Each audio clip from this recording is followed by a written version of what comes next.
The child who looks out over this ocean cannot imagine the horror it holds.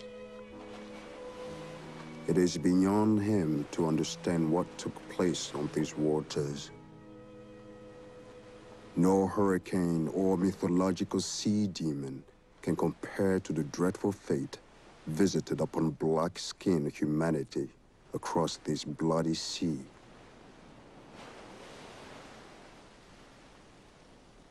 When it comes time for us to teach our children about this malevolent age, we must be willing to remember the Holocaust in its entirety. This will prove to be a difficult task. Many of us seek to forget or even deny the monumental genocide and enslavement of these millions. For others, it may seem like some long forgotten past. How did we come to this? My story is not only of the slave ship,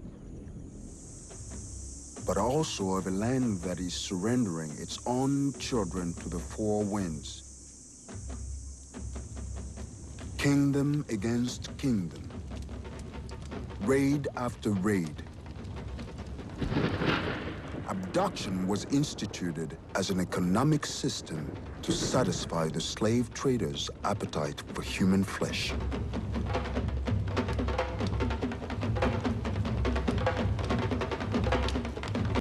At the end of the dry season, the army of the king of Dahomey, its ranks swollen with idle peasants, crossed the border and surrounded our village. They set fire to the dry grasses, making escape impossible. It was either lay down our arms or die. My name is to be counted among those who surrendered after our chief thrust his unbroken spear into his heart.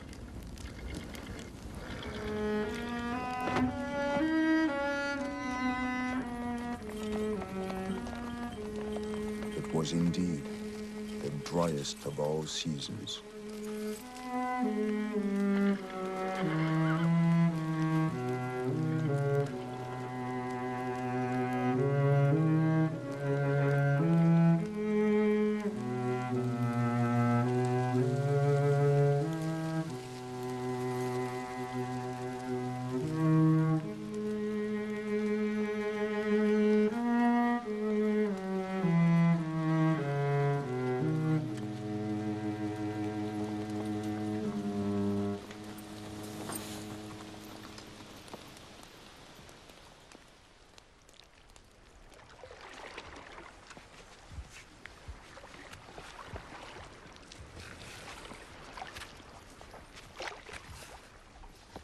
Along with captives from neighboring villages, we spent some months in Abomey, working the king's fields.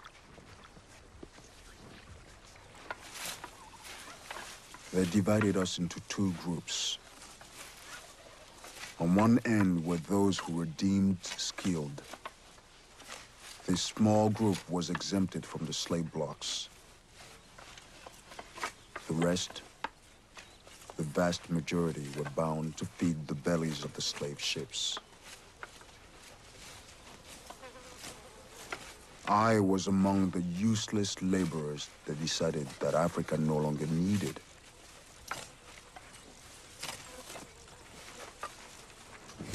Of those who stayed, many were castrated in order to serve in the royal palace, while others were buried alive to ensure the king's future victories. What date was it? What exact moment did this ship steal us away from our homeland? I cannot answer. For us, the time of slavery is a time without end. I can only say that my journey began under the reign of Agaja, the king of Dahomey, who sold me to the French.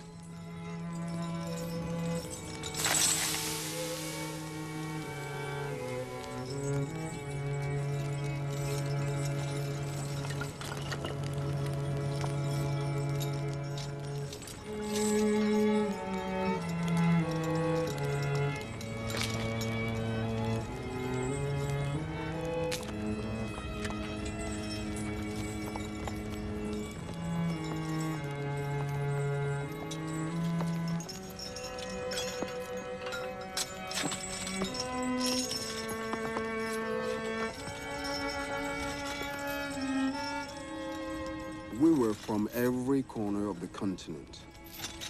We were Igbos, Hausas, Fantis, Ashantis, Kwedas, Yorubas, and Wolofs from Senegambia. There was an entire village of Dogons taken from the faraway cliffs of Bandiagara.